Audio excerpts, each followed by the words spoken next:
Imagine you're exploring a sunken 2,000-year-old Roman shipwreck. Right. You're swimming through this dim blue gloom, moving past rotting marble statues, half-buried amphorae, and, heaps of silver coins. All the classic treasure. Exactly.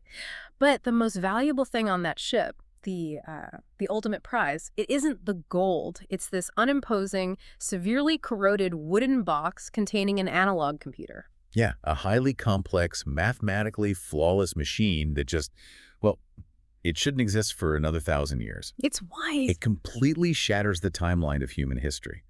I mean, we're taught to view technological progress as a ladder, right? Yeah, like a straight line up. Exactly. We start with stone, step up to bronze, climb to iron, and eventually reach steam engines and silicon chips. The timeline points straight up, and we just naturally assume that earlier means simpler. But the object we're looking at today proves that the latter is, well, it's a complete illusion. So welcome to another deep dive. Glad to be here. I am incredibly glad you're here with us listening, because today we are looking at this fascinating, totally mind-bending collection of historical records, archaeological logs, and cutting-edge scientific research. All focused on a single, heavily corroded lump of bronze pulled from the Mediterranean Sea. And our mission today, right, is to explore what I truly believe is the ultimate echo of human genius. Yeah, we're going to examine how this one artifact fundamentally rewrites our understanding of ancient capabilities. And not just that, but unpacking the psychological and technological barriers that kept us in the dark. Right, looking at why it took humanity over a century to even learn how to listen to what this object was telling us. So to understand the sheer unlikeliness of this discovery, we have to start at the bottom of the sea. It's the spring of 1900, stretching into 1901. Off the coast of Antikythera. Yeah, this tiny, barren Greek island right between the Peloponnese and Crete. Imagine you're a Greek sponge diver at the turn of the 20th century. A tough life. Seriously.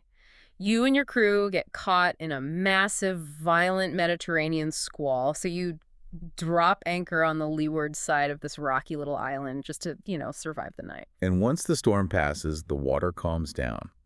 These divers are pragmatic men. They're already there. The water's relatively clear. So they decide to just suit up and see if there are any sponges to harvest on the seafloor below. But I want you to picture what suiting up meant in the year 1900. Oh, it was brutal. Right.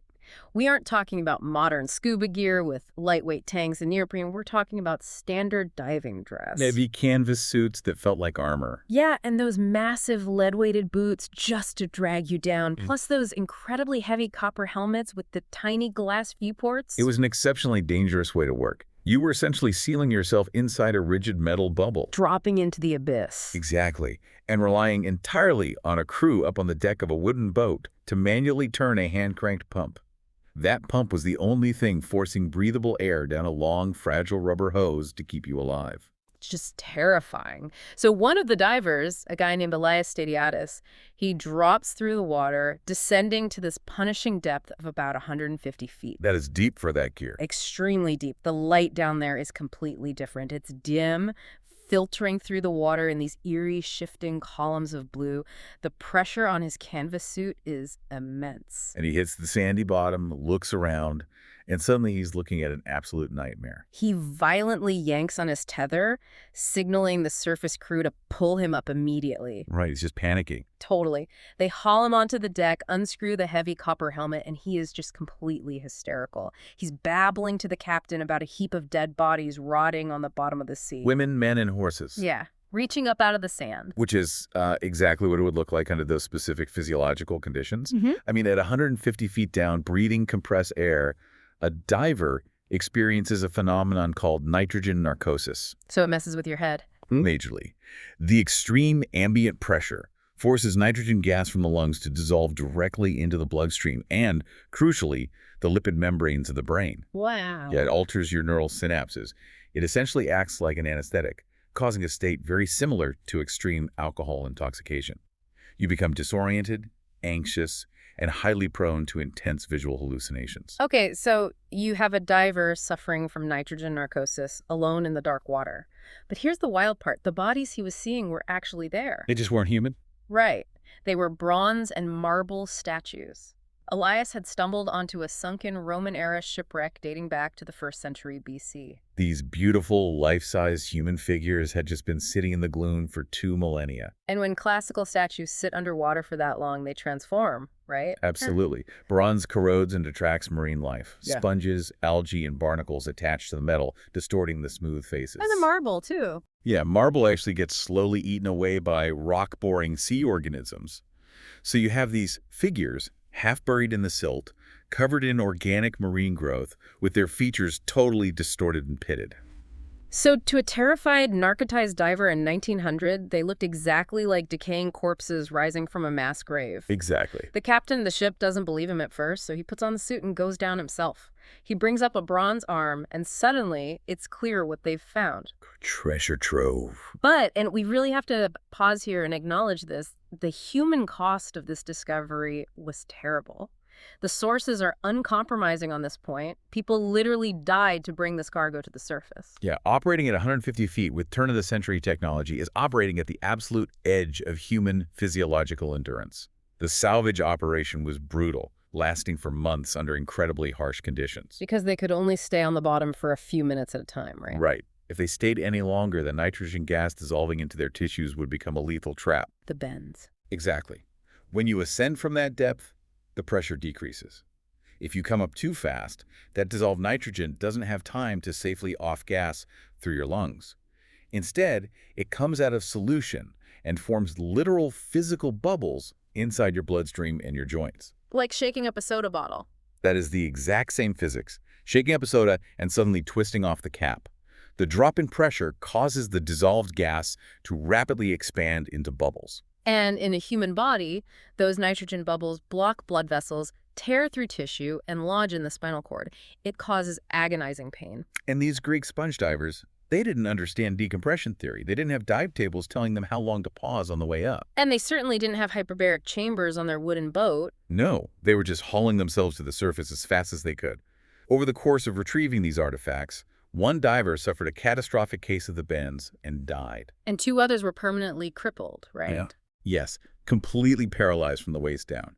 The sheer brutality of the salvage operation really highlights the staggering historical and monetary value of the wreck. Because this wasn't just some standard ancient merchant vessel carrying grain or olive oil. Far from it. This was a spectacularly rich Roman ship, a massive freighter carrying a luxury cargo of plundered Greek treasure westward back to Rome. We have to remember the geopolitical context of the 1st century BC. The Roman Republic was expanding aggressively, absorbing the remnants of the Hellenistic world. Rome had conquered Greece, and wealthy Roman patricians were absolutely obsessed with Greek culture. They wanted authentic, classical Greek statues for their villa gardens, intricate glassware, fine jewelry. This ship was essentially an ancient luxury transport catering to the elite Roman market. And the Greek government fully realized the magnitude of the find, so they threw resources at it. The divers were pulling up exquisite, museum-quality bronze philosophers, gods, and heroes. Plus silver coins, gold jewelry, stunning pottery. It was an absolute media sensation, front-page news around the world. The divers are risking their lives, suffering paralysis and death, to bring these breathtaking pieces of recognizable art into the light of day.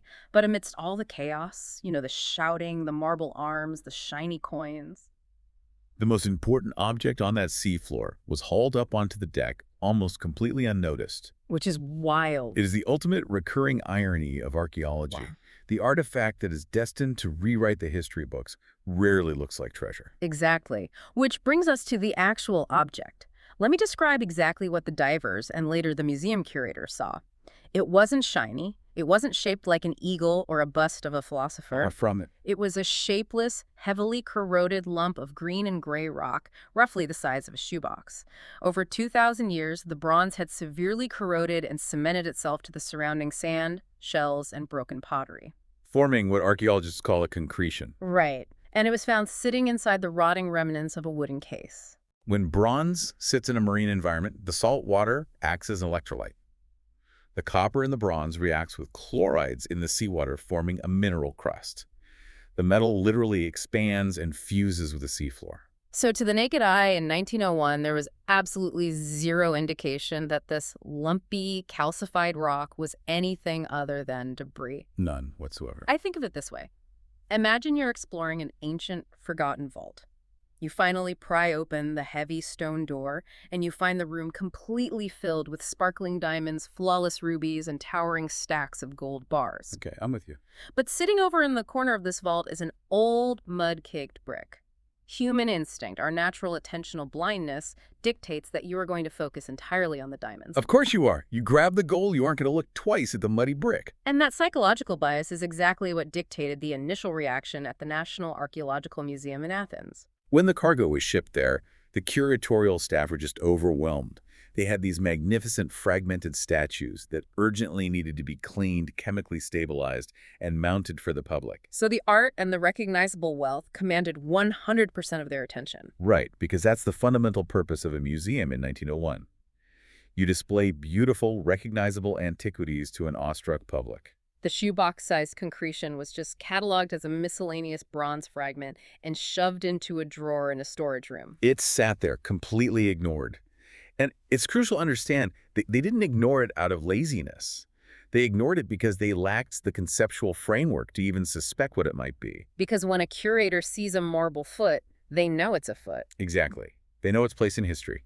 But when they see a lump of green marine rock, there is no historical reference point to tell them to look closer. So the muddy brick just sits in the dark. The divers bled for it, one man gave his life, and the ultimate prize of the entire expedition is tossed into a drawer. A tragedy in itself. Truly. But then we reach the spring of 1902. A Greek archaeologist and museum curator named Valerio Stace is conducting a routine examination of the miscellaneous fragments from the wreck. Over the months it had been sitting in storage, the artifact had naturally dried out. Which changed things. Dramatically.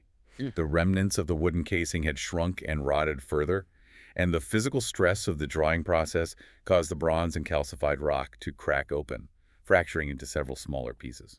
So Stace is looking at these broken pieces, probably just trying to write up a basic inventory description, and his eye catches something unnatural poking out of the corrosion. He leans in closer, wipes away some of the dust, and he sees a gear. A gear? A precision gear wheel made of bronze with tiny, perfectly uniform, meticulously cut triangular teeth. He wasn't looking at a crude wooden peg wheel used for drawing water from a well. Right? No, he was looking at a finely machined, interlocking metal gear embedded in 1st century BC rock.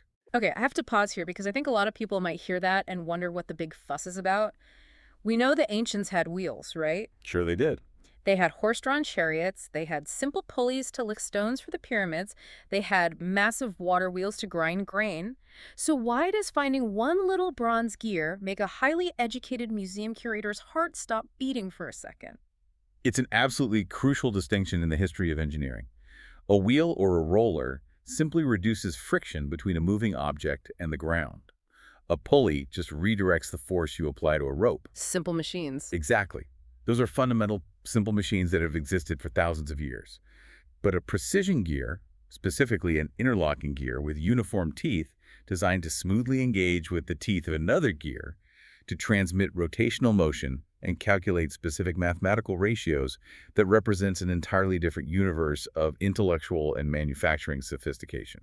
So it's the difference between rolling a heavy log down a hill and building a mechanical pocket watch. That's a perfect way to put it. To manufacture a precision gear, you need multiple layers of advanced technology. Like metallurgy. Yes. First, advanced metallurgy. Yeah. You must cast a bronze alloy with the exact right ratio of copper to tin so that the metal is strong enough not to shear or snap under torque, but not so hard that you can't work it. Makes sense. Second, you need advanced geometry. You have to calculate the exact pitch, module, and spacing of the teeth around the circumference of a circle, so that when two gears mesh, they roll against each other smoothly without jamming or slipping. And then you have to actually make it. Right. Third, you need incredible precision tooling.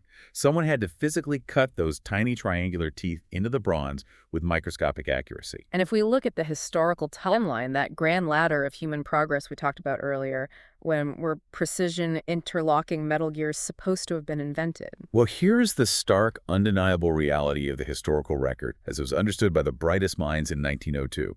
And frankly, as it is still largely understood today outside of this single object. Right. Interlocking, finely machined metal gears as part of a complex mechanism simply do not exist anywhere else in the archaeological record. for another 1,000 years after the Antikythera ship sank. 1,000 years. An entire millennium of missing technological evolution. Yes.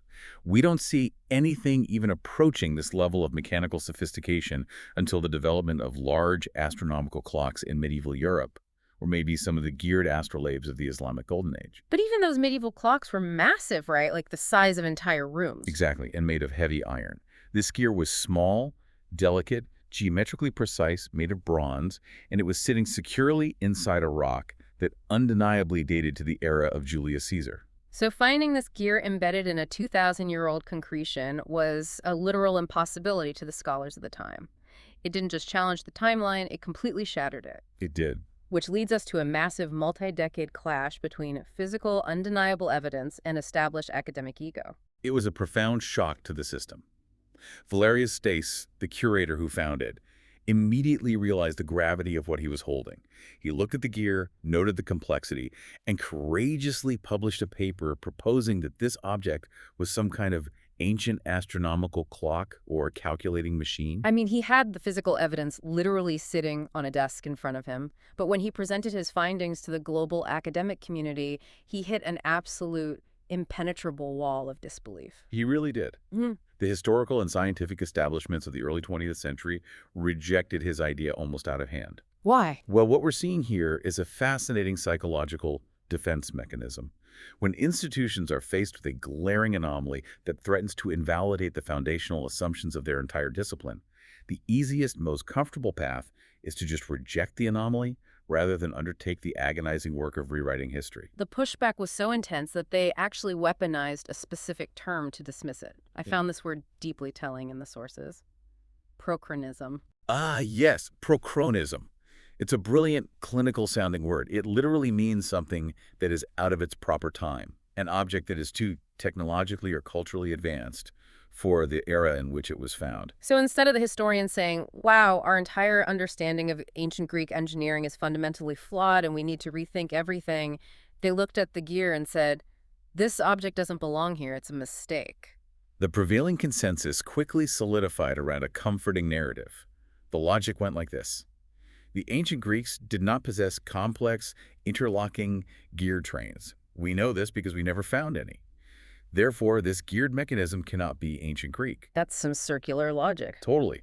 They assumed it must be a modern piece of technology, perhaps a Renaissance navigational astrolabe or a clock from a much later Venetian ship that had coincidentally dropped overboard in the exact same geographic location and settled perfectly on top of the ancient Roman wreck. I read a brilliant analogy for this in the research notes.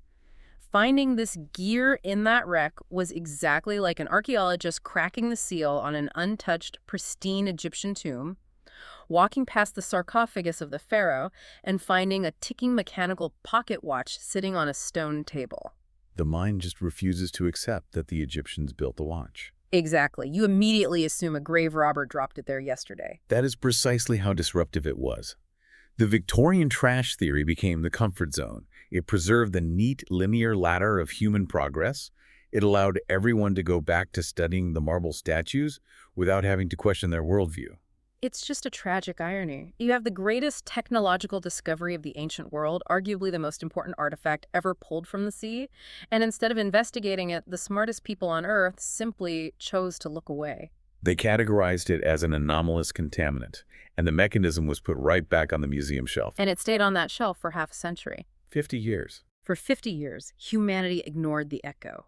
Through 2 world wars, through the invention of the airplane, the television, the detonation of the atomic bomb, this ancient marvel just languished in a wooden drawer in Athens, quietly corroding. Though there were a few lonely voices who tried to argue against the consensus. Like Albert Rehm. Yeah, Albert Rehm, a German philologist and historian who actually examined the artifact closely in the early 1900s.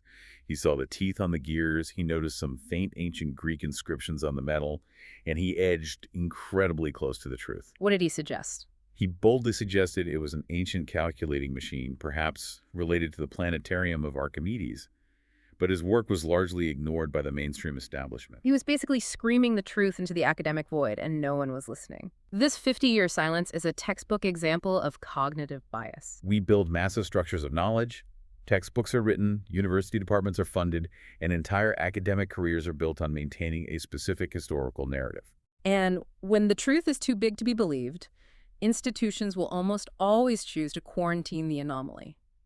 It is always safer to ignore the muddy brink than to admit you don't understand the vault. But the physical artifact itself didn't change. It was incredibly patient.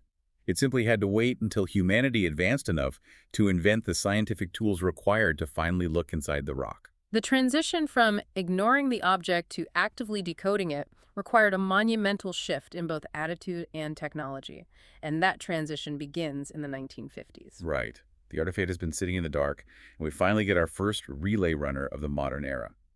An English physicist who later became a historian of science, a man named Derek de Solla Price. Why was Price the guy to figure this out? Because Price possessed exactly the right, incredibly rare dual background. As a physicist, he intimately understood the mechanics of machinery, the physics of rotation, and gear ratios.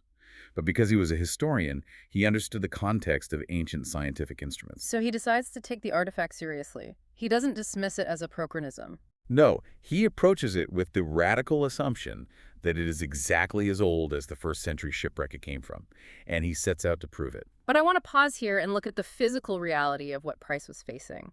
If the object is a fused, heavily corroded lump of bronze, rock, and marine sediment, and the metal has been degrading in salt water for 2 millennia, meaning it's incredibly brittle. You can't just take a hammer and a chisel and break the rock open? Definitely not. If you strike it, you will physically shatter the very bronze gears you were trying to study. They'll just turn to dust. Right, so how on earth do you study a machine you can't even touch? That was the fundamental physical barrier that kept the mechanism a secret for so long. You cannot dismantle a concretion without destroying the artifact. So what did he do? Price realized quickly that the only way to look inside the mechanism was to use non-destructive testing. The technology had to catch up to the artifact. So in the early 1970s, Price teams up with a Greek physicist named Charlampos Karakalos. And Karakalos brings the necessary key to the lock: high-energy X-rays. Gamma radiography specifically, right? Yes. Standard medical X-rays weren't powerful enough to punch through dense calcified marine rock and thick bronze. They had to use gamma radiography, utilizing radioactive isotopes to shoot high-energy photons straight through the concretion onto photographic plates. Wow. This was a watershed moment. It was the first time in human history that anyone was able to peer completely through the stone and see the internal, hidden architecture of the mechanism. It must have been a profoundly emotional moment in the darkroom, developing those massive photographic plates, the chemicals washing over the film, and suddenly seeing the ghostly skeletal outlines of dozens of interlocking gears suspended inside a rock. The radiographs revealed a level of complexity that shocked everyone. It wasn't just the single solitary gear that Valerio Stais had found. The X-ray showed an absolute labyrinth of machinery. This leads to the first massive breakthrough. In 1974, Derek de Solla Price publishes a landmark, comprehensive paper on the artifact titled Gears from the Greeks. It is easily one of the most important papers in the history of archaeology. In this paper, Price details exactly what the X-rays revealed. He identifies not one, not two, but around 30 distinct, intricately interlocking gears hidden deep inside the various fragments. He painstakingly measures the shadows of the gears on the X-ray plates and manages to map out the basic architecture of how they connected. And crucially, he analyzes the epigraphy, the style of the Greek lettering engraved on the outside of the device, and combines it with the archaeological context of the shipwreck to definitively date the mechanism to roughly the 1st century BC. Right, and with that paper, Price effectively kills the prochronism argument forever. He proved with empirical radiographic evidence that the mechanism was not modern Victorian trash.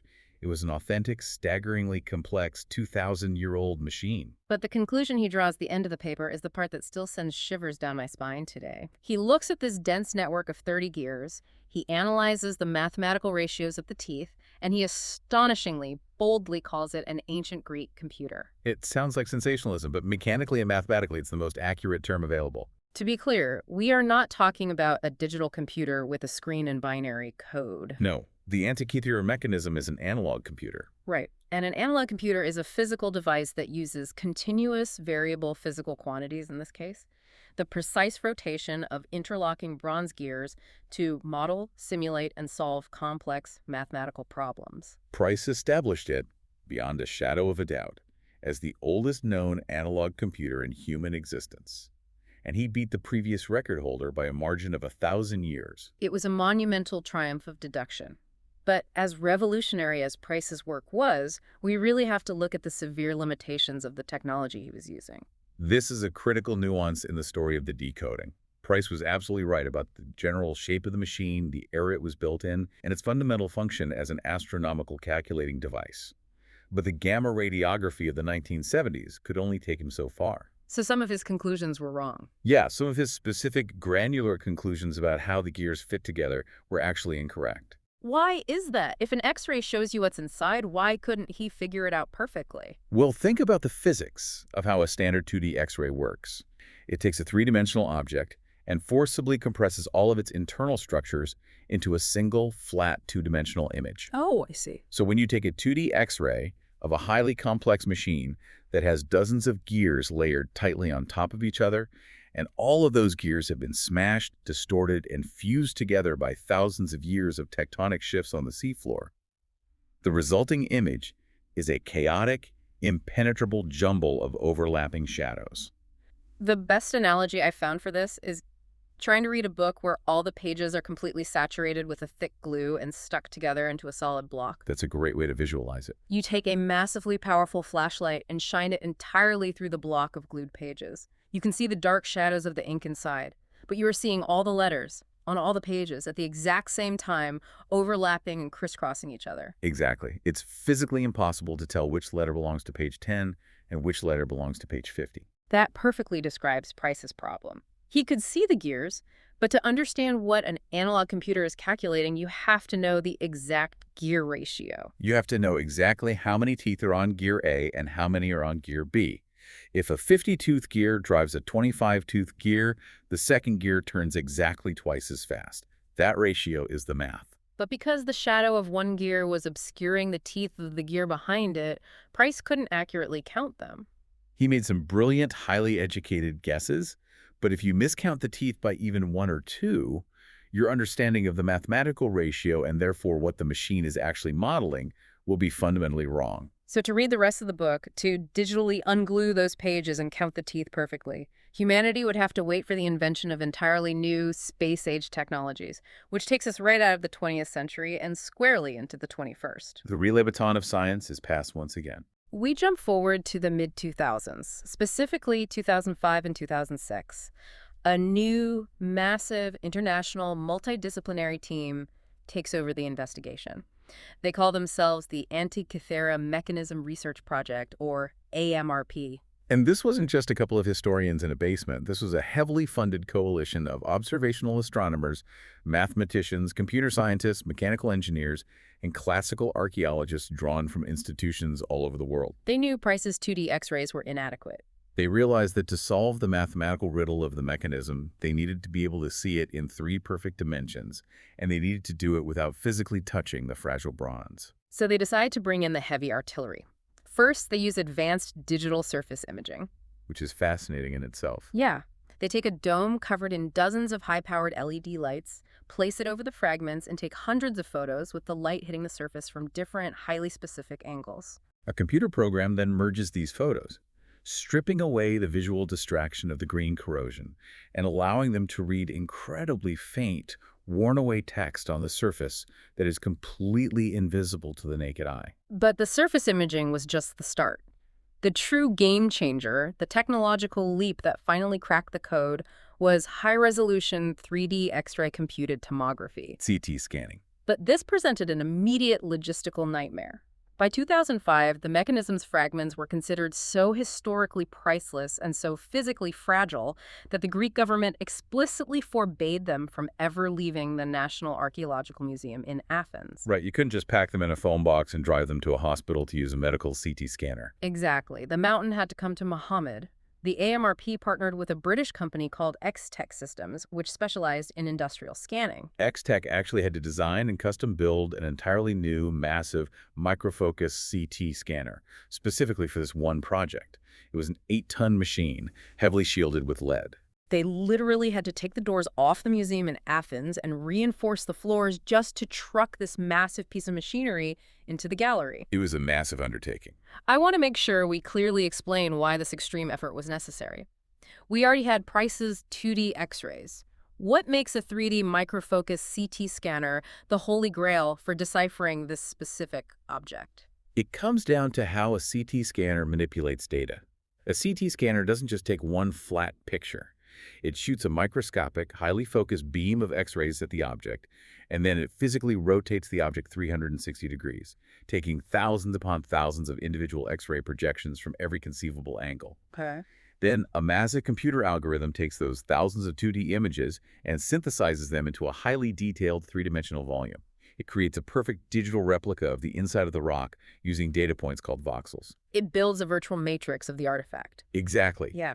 And once you have that high-resolution 3D digital model, the constraints of the physical world disappear. You can digitally slice through the rock on a computer monitor. Wow. If there are 3 gears fused together, you can tell the software to make 2 of them transparent. You can isolate a single, deeply buried gear, rotate it on your screen, and count its teeth perfectly, with microscopic precision, without the shadow of the other gears ever getting in the way.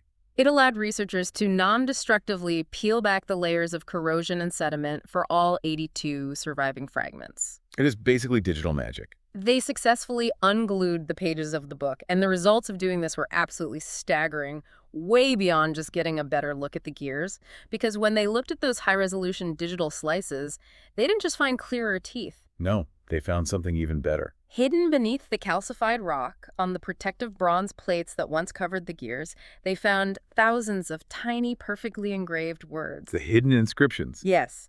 The 3D scans allowed them to read approximately 95% of the surviving inscriptions that had been swallowed by rock for 2,000 years. These were incredibly tiny, ancient Greek letters, some barely a millimeter tall. And what did those inscriptions actually say? It was, quite literally, the instruction manual. The user manual for the computer engraved directly onto the inside of the casing. It explained in meticulous detail what the dials on the front and back represented, what the small pointer hand signified, and how the operator was supposed to turn the crank to run the simulations. For an archaeologist or an epigrapher, finding the user manual is the ultimate dream. It completely eliminates the need for speculation.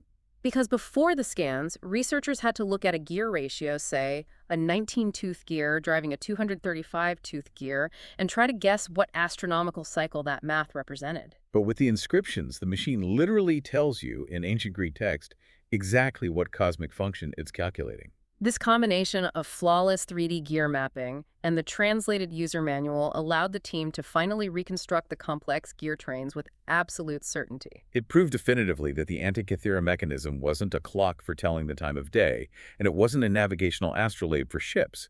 It was a highly complex, staggeringly brilliant mathematical modeling device. It was a dedicated, high-precision scientific instrument explicitly designed to calculate and visually display the complex cycles of the cosmos.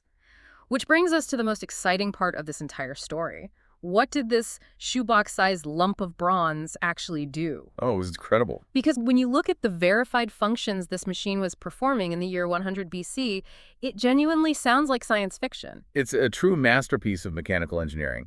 It represents a level of abstraction and physical modeling that we didn't think human brains were capable of achieving at that point in history. Let's build the wonder of this machine step by step. I want you, the listener, to imagine that you have a fully restored, pristine version of this device sitting on a wooden table in front of you. Okay. It's a beautiful rectangular bronze box mounted in a wooden frame. There are large, intricate circular dials on the front and the back, covered in tiny Greek text. And protruding from the side of the wooden box is a small hand crank. You reach out, grasp the handle, and you begin to turn the crank forward. What happens? As you turn the crank, you're inputting mechanical energy into a massive central drive gear inside the box, which then turns dozens of interconnected gear trains simultaneously. All at once. All at once. On the large front dial, a small pointer representing the sun begins to move steadily around a circular track. This track is divided into the 12 constellations of the zodiac, as well as the 365-day Egyptian calendar. So as you crank, you are tracking the exact position of the sun in the sky for any given day of the year. Okay, so on a basic level, it's a very advanced mechanical calendar. That's impressive, but if that's all it did, it wouldn't be a world-changing computer. What else is happening on that front dial? Much more. As the sun pointer moves, another separate pointer tracks the precise orbital position of the moon through the zodiac. But it doesn't just show you where the moon is in the sky, does it? No. Built right into the moon pointer itself is a small, spherical, rotating ball, half painted black and half painted white. As you turn the crank, this little ball mechanically rotates on its own axis to visually display the exact phase of the moon, waxing, waning, full, or new. But how does it know the phase? A gear just turns in a circle. This is where the engineering becomes breathtaking. The phase of the moon isn't just based on where the moon is. It's based on the relative angle between the sun, the moon, and the earth. To calculate the phase mechanically, the Greeks invented and utilized a differential gear system. A differential gear. For those who aren't mechanics, a differential gear is the exact same complex mechanical concept we use in modern car axles to allow the left and right wheels to spin at different speeds when you take a corner. Right. How does it work in a 2,000-year-old box? In the Antikythera mechanism, the differential gear takes two separate inputs of rotation aid.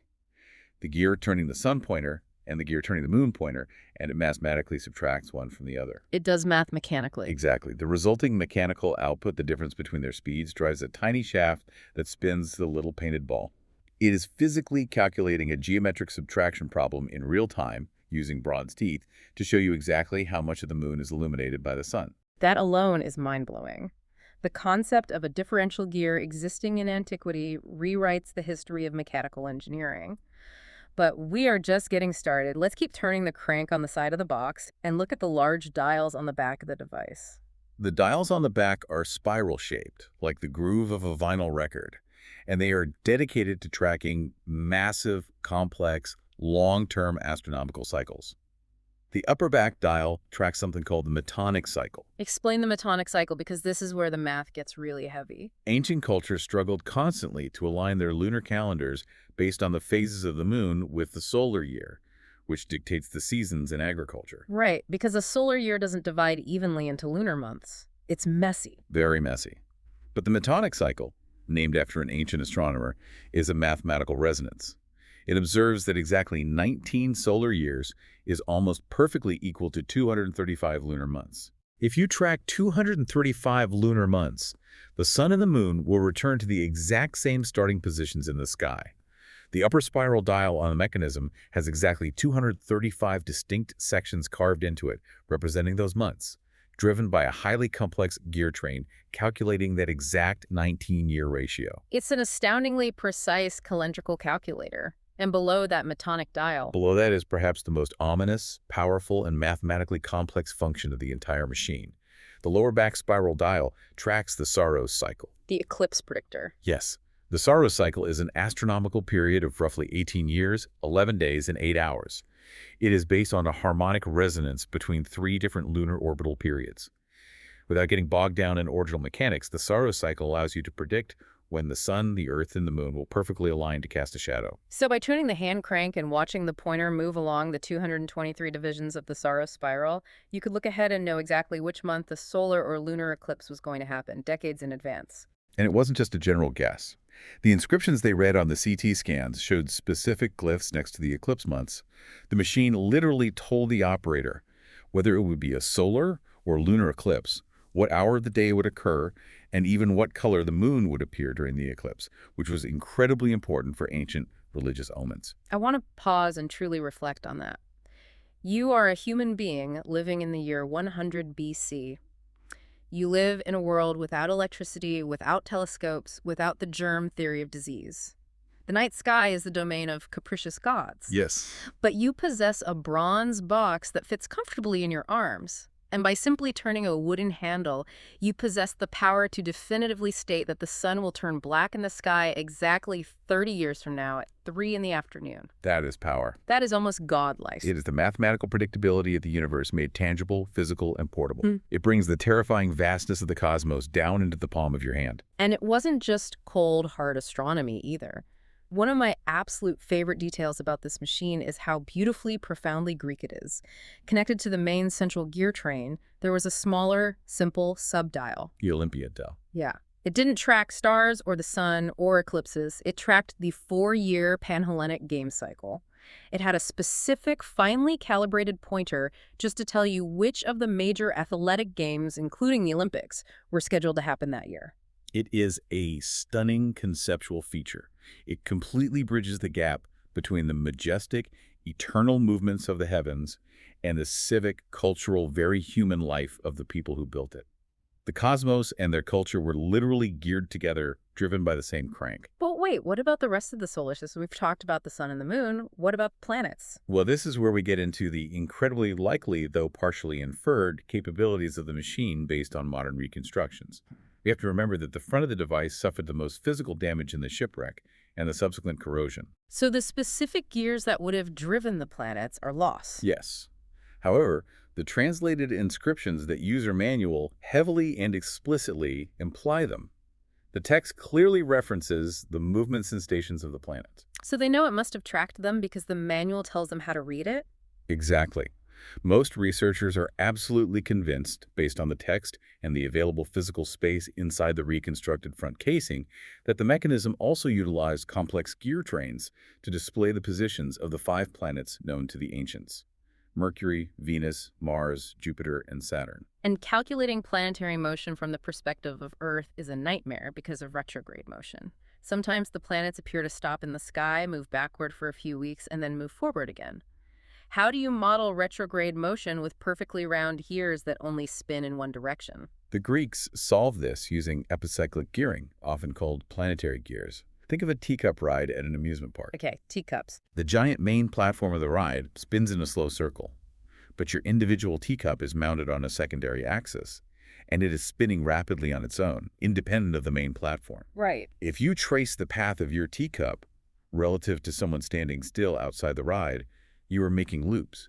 You're moving forward, looping backward, and moving forward again. By mounting a small gear onto the face of a larger spinning gear, the ancients perfectly replicated the looping, retrograde path of the planets across the sky. Let's take a massive step back and summarize what we've just uncovered. It means that someone living at the time of the Roman Republic built a complete, fully functioning, portable mechanical model of the heavens in bronze. It's just staggering. And they did it 2 millennia before the orrery. The mechanical model of the solar system was officially invented in the 18th century. It completely violently shatters that ladder of progress. The prochronism is fully realized. We were so incredibly wrong about our ancestors. The implications are profound. This isn't just a clever tool or a lucky contraption.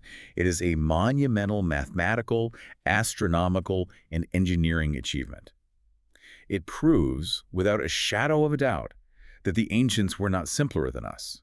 Their brains were identical to ours. They possessed the capacity for supreme abstract mathematical modeling, and they possessed the precision microengineering skills required to physically build those models. They were not primitive, they were just earlier. They were just earlier. But if they were this incredibly brilliant, if they had mastered this level of jaw-dropping technology, who exactly built it, and why did this incredible technological lineage just vanish from the Earth? Which is the heartbreaking tragedy at the core of this entire discovery. Let's dive into the history. I have to ask the million-dollar question. Do you have a name? The museum label dates the shipwreck to roughly the 1st century BC, but who was the genius who actually designed this computer? Every time I read an article about a crazy ancient Greek invention, everyone just immediately shouts, Archimedes! Was it Archimedes? It is extremely tempting and very common to attribute it to Archimedes. He is the most famous ancient engineer. He lived in Syracuse, and historical texts mention that he built highly complex mechanical planetariums. So was it him? But as investigators of history, we have to meticulously separate the facts from the romantic myths. The Archimedes attribution is not supported by the physical evidence of this specific device. Archimedes died violently in 212 BC during the Roman siege of Syracuse. Ah, so the dates don't line up. Right. The carbon dating of the shipwreck, the stylistic analysis of the pottery found next to the device, and crucially, the epigraphic style of the letters engraved on the mechanism all strongly point to the device being built much later, somewhere around 150 to 60 BC. So it was built generations after Archimedes died. If not him, then who? The leading, most heavily supported theory points geographically toward the island of Rhodes. During the 2nd and 1st centuries BC, Rhodes was a massive, thriving intellectual, maritime, and astronomical hub. It was essentially the Silicon Valley of the ancient Mediterranean. That's a great analogy. And most importantly, it was home to some of the greatest scientific minds of the era, notably a man named Hipparchus. Hipparchus. Why is he the prime suspect? Hipparchus is widely considered by historians to be the absolute greatest observational astronomer of antiquity. He compiled the first comprehensive star catalog. He discovered the precession of the equinoxes, the slow wobble of the Earth's axis. But most importantly for our story, he developed a highly complex, mathematically rigorous theory of lunar motion to account for its anomalies.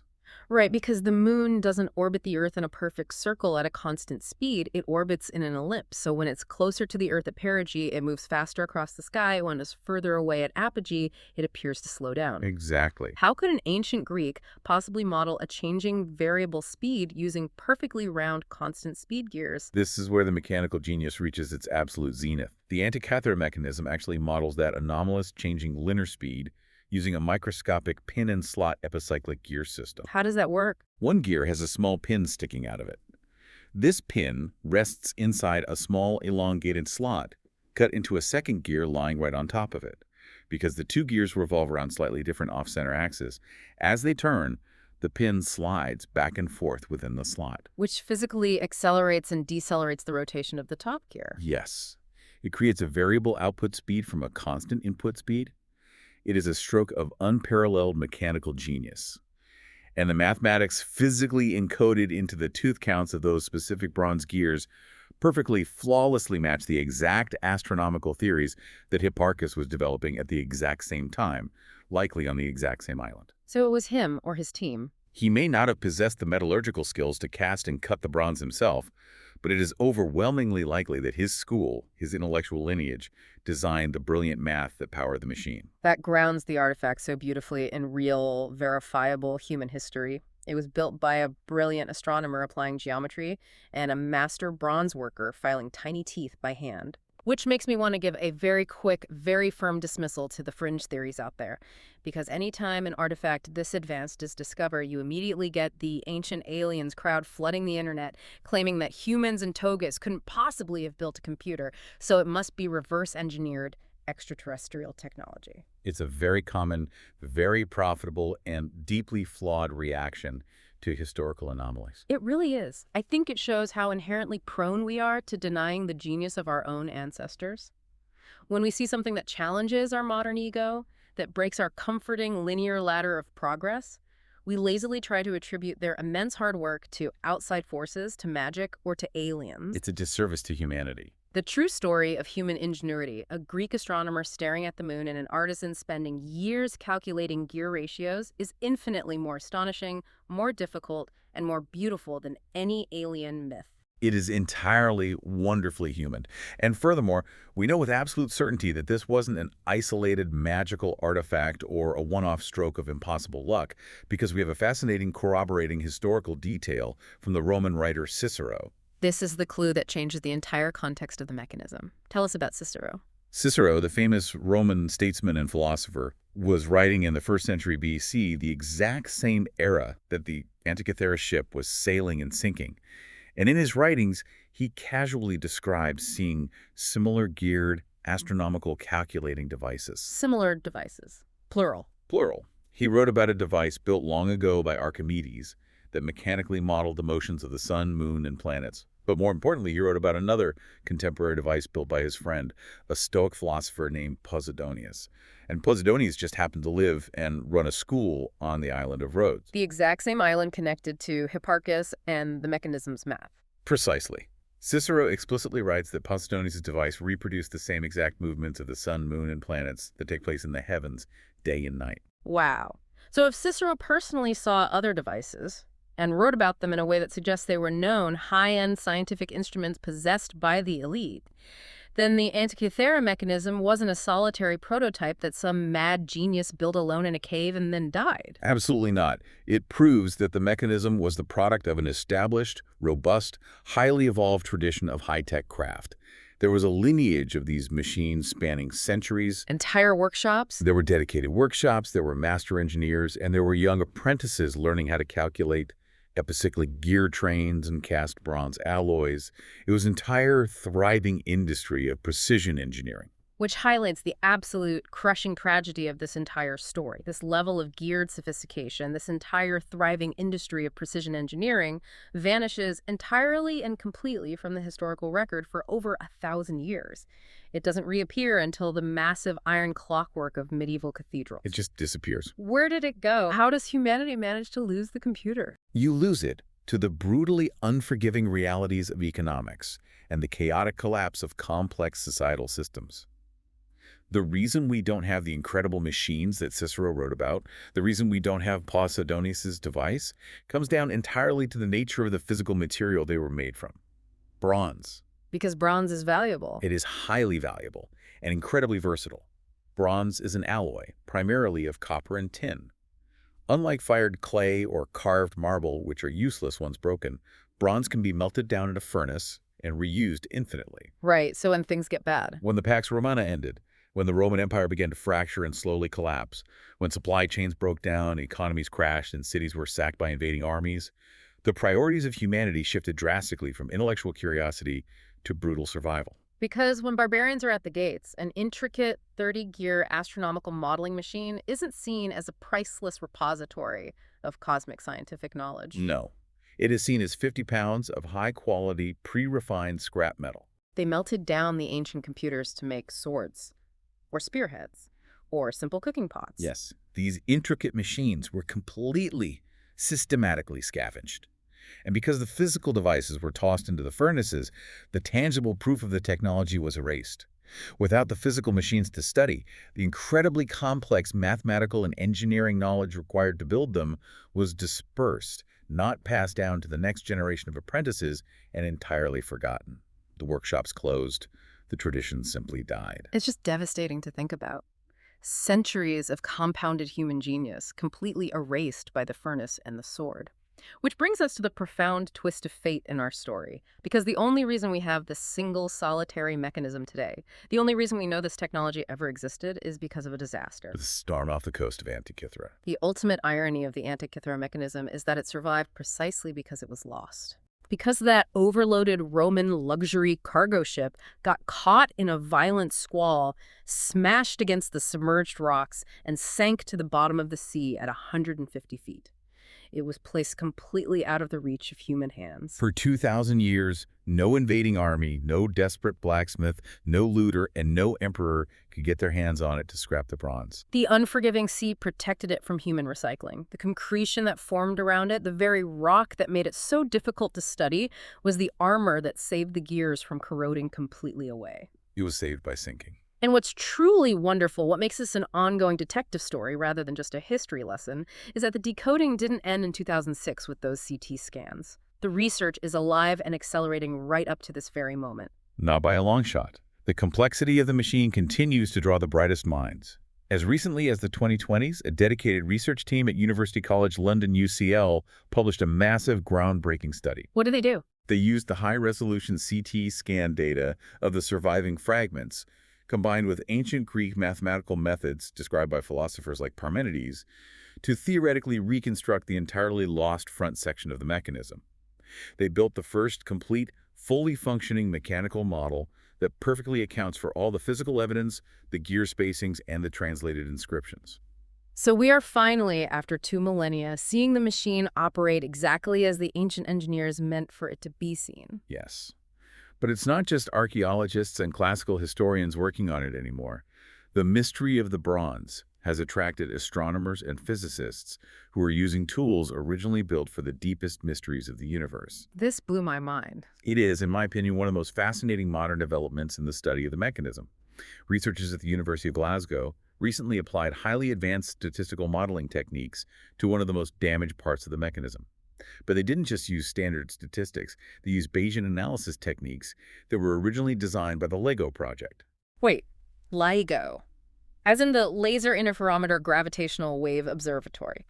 The project that detects gravitational waves, literal ripples in the fabric of space-time caused by black holes colliding billions of light years away. Yes, the exact same project. Okay, I have to understand this. To understand why, you have to understand the problem they were trying to solve. On the back of the mechanism, there is a calendar ring with a series of tiny holes punched into it to track days. But the ring is broken, heavily fragmented, and deeply corroded. You can't just look at it and count the holes because large sections of the bronze are entirely missing. The researchers needed to know exactly how many holes were originally on the complete ring to understand which specific lunar calendar it was using. So how does black hole math help you count missing holes in a piece of ancient bronze? Bayesian inference is a method of statistical probability. It's about updating the probability of a hypothesis as more evidence becomes available. The LIGO project uses Bayesian statistics to find incredibly faint, almost imperceptible signals, the collision of black holes hidden within a massive amount of chaotic background noise, or static. Oh, I see where this is going. The Glasgow researchers realized they had the exact same mathematical problem. The surviving measurable holes on the bronze fragments were their signal. The missing gaps, the corrosion, and the physical distortion of the metal were the noise. They fed the precise measurements of the surviving holes into the LIGO algorithms to calculate the highest statistical probability of where the missing holes must have been and how many there were in total. And what did the astrophysics algorithms tell them? The Bayesian math confirmed, with intense statistical probability, that the completely restored ring had exactly 354 holes, which corresponds precisely to the 354 days of the ancient Greek lunar calendar. That is just so deeply poetic. We are using the mathematics of astrophysics, the literal math of black holes and the fabric of space-time, to read a broken, missing piece of bronze from the 1st century BC. It is. The past isn't a closed book sitting dusty on a shelf. It is still mid-sentence, and we are actively, relentlessly still coaxing answers out of it, using literally the most advanced computational tools humanity possesses. We spent a century trying to source the object into our limited understanding, and now we are finally learning to speak its language. Which brings us to the end of our journey today. Let's take a moment to summarize what we've unpacked, because it is a massive story. We started with a sponge diver's nightmare of dead bodies on the seafloor at 150 feet, which turned into a Roman treasure trove of marble and gold. We looked at a muddy, ignored lump of bronze that held a precision gear that defied the known timeline of human engineering. We saw how human ego and academic rigidity threw up a wall of disbelief, desperately labeling the artifact a prochronism and shelving it for 50 years. And then we watched as generations of determined scientists, Derek de Sola Price with his radioactive isotopes, and the modern AMRP team with their massive 8-ton microfocus CT scanners, slowly, painstakingly invented the specific technology required to look inside the stone without destroying it. They didn't just find gears, they found a portable cosmos. They found a machine that used differential gears to track the phase of the moon, model the elliptical orbit of the moon using a microscopic pin and slot, predicted solar eclipses decades in advance using the Saros cycle, and counted down to the Olympics. A functioning, mathematically flawless computer built 2,000 years before anyone thought it was possible. This object is physical, undeniable proof that what is lost in history is not always gone permanently. Sometimes it's just patiently waiting.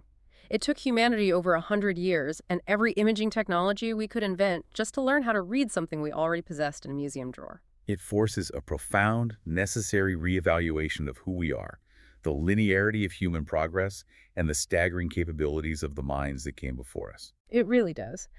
And as we wrap up this deep dive, I want to leave you with a final, somewhat haunting thought to mull over. A thought derived directly from that one little clue left behind by Cicero in his writings. Cicero mentioned explicitly that there were other devices like this, other portable computers, other testaments to ancient genius, sitting in the homes of philosophers and the workshops of Rhodes. But those others didn't sink in a terrible storm. They stayed safely on land. And because they stayed safely on land, in the hands of empires that inevitably fell, they were destroyed, melted down in the fires of survival and war. We tend to measure the past entirely by what it achieved, based solely on the physical artifacts we are lucky enough to dig up. We look at the ladder of progress, we count the stone axes, the bronze swords, the iron plows, and we're arrogant enough to think we know the whole story of human capability. But the Antikythera mechanism proves definitively that our metric is fundamentally flawed. If this one specific Roman cargo ship hadn't been caught in a storm, if it hadn't sunk into the protective abyss, we would still believe today, with absolute academic certainty, that the ancient Greeks were entirely incapable of precision gearing and differential mathematics. Exactly. So the true measure of history isn't just what the ancients achieved. The true measure of history is the staggering, unimaginable, unknowable volume of human genius that we will never even realize we lost. Brilliant ideas, incredible machines, and entire technological revolutions that we will never know existed simply because they never had the incredible good fortune to be lost at sea. How many other leaps of progress, how many other ancient computers were melted down for swords before we could ever hear their echo? It is a profound, humbling mystery. We are walking on a landscape of history that is entirely surrounded by an ocean of lost, brilliant knowledge. And sometimes, if we're very, very lucky, a storm brings a small piece of it back. Thank you so much for joining us on this deep dive today. Keep questioning the timeline, keep looking closely at the muddy bricks in the corner of the vault, and keep listening for those quiet echoes in the world around you. We'll catch you next time.